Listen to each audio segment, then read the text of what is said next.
And I am also thankful for Sugar Sean O'Malley. Today he announced that he's going to be making his return to the UFC Octagon at UFC 258. And I have to tell you, that is going to be a very, very interesting fight to watch, mostly because that is going to be his first official UFC fight back since he gave up his undefeated streak to Marlon Chito Vera. Now, I talked about Sean O'Malley last a few weeks ago. And the reason why I was talking about Sean O'Malley last was because he was in the media and he was talking about how he didn't really recognize his defeat at the hands of Chito Vera at his last fight. And he took a very different approach to losing that fight than Daniel Cormier did to losing his fight. And so naturally, there were a lot of people that didn't really care for that. And, you know, I'm one of them. Marlon Vera, he earned that win. But I think what bothered me even more than that was just this sense of entitlement from Sean O'Malley. The sense of entitlement that he was entitled to think of himself as an undefeated fighter even after he's lost. And I think I can understand why he would want to remain unbeaten. I mean, I think that if you were to ask any fighter who has been unbeaten for a long streak and then lost a match, I think that you would probably hear them tell you that being undefeated as a fighter is definitely better than the alternative. And the only place where you can really get a good sense of that from is actually by talking to the guys who have lost fights. You're not really going to get a good sense of that from the Israel Adesanyas or the Habibs of the fighting world. You might get a different sense of that from these guys who are only 2-0, 3-0, 4-0. But it just stands to reason. It's better to be beaten than it is to be unbeaten. But when you really think about it, when two fighters go out and they get in that cage, for each of those fighters, what is in that cage really? Now, if you said that the answer to that was another fighter and a referee, you actually don't really have the full answer to that. Because as it relates to them individually, still inside that cage, there's two different immediate futures for them. There's themselves as a fighter who wins and themselves as a fighter who loses. And if you've never really had to wrap your head around that principle of being a fighter who lost, well then, okay, naturally you're going to have a very difficult time dealing with that compared to somebody who's already been there and done that. For a fighter who's lost before, it's just, well, there's, at the end of this fight for me, there is myself as a fighter who won, and there's myself as a fighter who's lost, and I've been to both of those places. So there isn't really anything new there. There was something new there for Sugar Sean O'Malley, and unfortunately for him, he found it. And the one thing that I will say about Sean O'Malley is that he is, at the very least,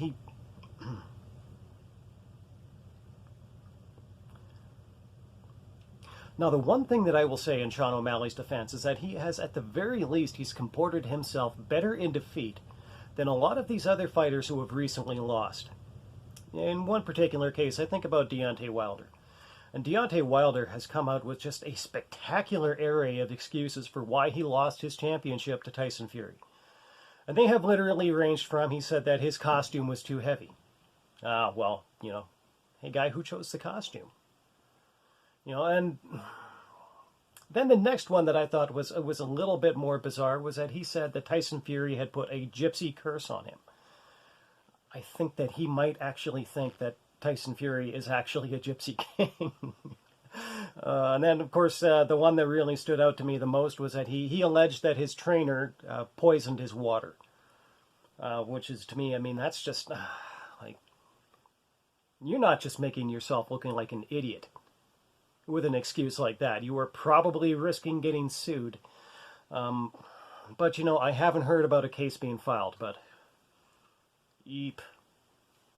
But obviously life as an undefeated fighter, especially a guy who goes undefeated for a very long time, is obviously better than the life of a guy that gets defeated. Mostly because the life of a fighter who goes undefeated for a very long time eventually ends with a world championship. Now, is Sugar Sean O'Malley going to become a world champion? And when? Well, that picture isn't nearly as clear now as it seemed to be, or at least as it would have been if he had continued winning. And so essentially, this is what happened to Sugar Sean O'Malley from a psychological perspective. is that he had his sense of self compromised. Not only his sense of self as an undefeated fighter, like in reality, I think that even he knows, deep down he knows that he lost that fight, but also his sense of self as a future champion. But there was another aspect to Sean O'Malley's sense of self, and one that I honestly think could stand to be compromised. And that was his sense of self that he had, that he's somebody who is or going to be famous. He's had all these interviews where he's talked at length, ad nausea, about how famous he wants to be, and about how he wants fighting to make him that famous. Now, if you'll bear with me for just a moment, I actually want to pivot to something that I think that plays into that quite a bit. Now, people who watched my long stream of test practice podcasts know that I'm a pretty big fan of Jocko Willink. He has a much better podcast than I have. Now, with any luck, hopefully that's going to change in the near future. But until it does, yeah, his is better. But I want to read from you something that he read on one of his podcasts, and I want to relate this back to Sean O'Malley. Now, this was something that was in a book by General Bruce Clark. And so General Bruce Clark is an American military commander, and he has a very impressive resume. I mean, he commanded in World War I, he commanded in World War II, he was in Korea. He occupied numerous leadership positions between wars and even after the Korean War. And so he wrote this book, and one portion of the book, he talks about his experiences in training officers. And he says that in his view, very few people are born with what you would call an obvious ceiling over their head. So an obvious, we'll call it like a barrier that they cannot breach and they can't get past. And so as you're kind of ascending that mountain of life, as they so to speak, you kind of hit a certain point and you level off lower than the top. And he said that there are very numerous reasons why that happens to people, but he says that in his opinion, there are very few cases where people have actual insurmountable ceilings. And so he actually provided a list. And I'm going to kind of briefly read from that list. And so bear with me because I'm reading this off my computer screen here. And so there was at number 1, wrong decisions. Number 2, wasted opportunities. Number 3, deterioration of attitude and enthusiasm. Number 4, excesses or lack of self-control. Number 5, lack of honesty of purpose. Number 6, the tendency toward lower standards. Number 7, poor ethics. Number 8, the loss of self-respect. Number 9, loss of motivation and ambition. Number 10, a lack of ability to express himself orally or in writing. Number 11, poor associations. And number 12, wrong scale of values. And I think I would like to posit to you that this whole idea that Sean O'Malley had, that he was just going to use fighting to become famous, this whole sense that he never really talked about how he was going to be the best fighter, about how he was just going to become somebody that fighting made famous. Now, for a sport like MMA, he definitely had the wrong scale of values. Now, there are many, many things that can happen in life that challenge your scale of values. And there are many, many things besides just losing an MMA fight that will challenge your scale of values. And when that happens, there are a few different things that you can do. You can either stick to that challenged scale of values, which in all honesty I think would fall somewhere within this list, probably number 2, lost opportunities, missed opportunities. Or, more productively, you can reevaluate your scale of values, and you can find yourself, at the very least, better ways to go about one particular thing, or you can find different things to pursue. Now, in Sean O'Malley's case, I would actually argue that in recent months, we can actually see that he's actually done the latter of the two things. He's actually found better things to pursue, and I think that he has pursued becoming a better fighter. Now, I think that it was not very long after the first time that I talked about Sean O'Malley, all the way back in, I believe it was September, when Chael Sonnen came out and he made a very interesting announcement. And what he announced was that he had signed Sugar Sean O'Malley to appear on an episode of Submission Underground. Now, one thing that's been said about Sean O'Malley is that a lot of people, they question his ground game. And so the appearance on Submission Underground, it doesn't really look like it's going to come to pass.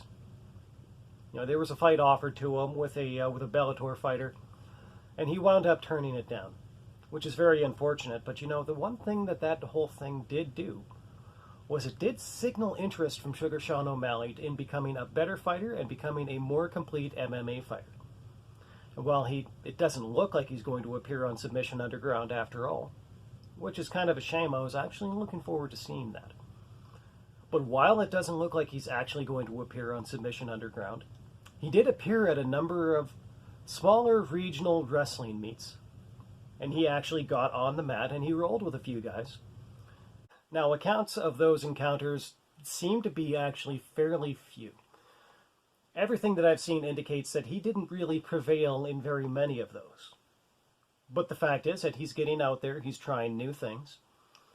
And you know, one thing that he's definitely going to be learning to do as he continues to get into that is he's going to learn how to lose.